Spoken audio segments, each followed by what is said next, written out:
Try to tighten it up. Try to tighten it up. So you can try, depending on which one is leaking, you may be able to get that right over top of it. Use the T-bar, tighten it down. You can also use this one here. It works the same way, but you have to line it up correctly. And again, use your T-bar. But you can tighten it down either way. Different tools. If you have a valve blowout, this one is a catastrophic event or damage to the container. So at this point, I have to use the bar clamp and a dome over top of this. So just like with the other one, rubber gasket on top, open the valve, open it all up. I'm going to take my putty knife and I'm going to clean around that valve blowout.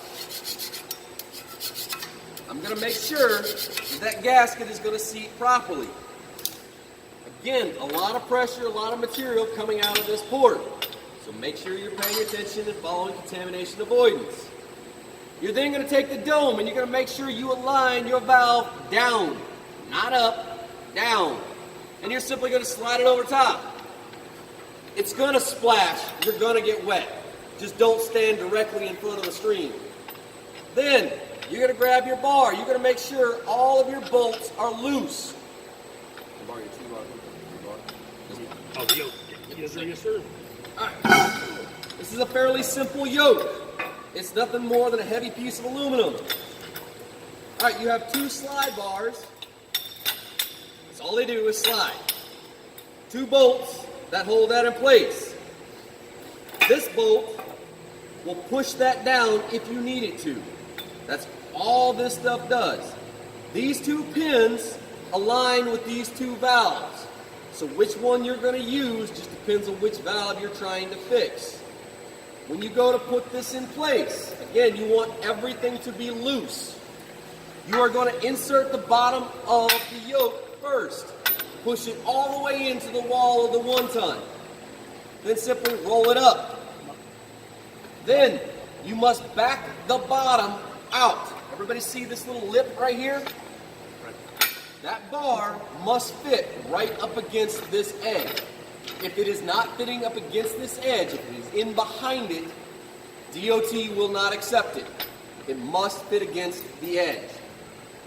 So you back that bottom out, then you try to align this first little bolt, make sure it is in the detent of that dome. Once it is inside the detent of the dome, just snug it down.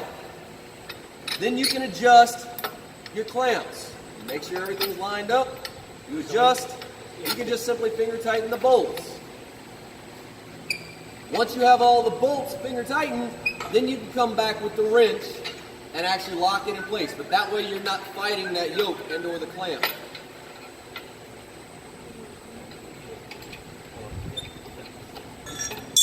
Once everything is tightened up, or at least snug down, it doesn't have to be super tight. You're going to come back to this bolt and you're going to tighten that bolt until your leak stops, or until you think it stops. Once you think you've got it tightened up for it to stop, you're going to close your valve, and you're going to check. Tomorrow I'm not going to give you a monitor. Again, you're going to be able to see if it stopped leaking or not. But normally you would have to use a multi-ray to see if it stopped leaking. You're going to check if it stopped leaking. Again, final step, put the cap over top of that valve. Evaluation over. I am not evaluating your ability to take this thing off, but you are going to take it off. You're the one in a suit. We're not. I don't want to get wet. You put it on there. And the next team's got to be set up for success. So once I tell you you're good, you will take it off. Where we see everybody not practicing contamination avoidance is when they go to take this off. It's still a lot of pressure.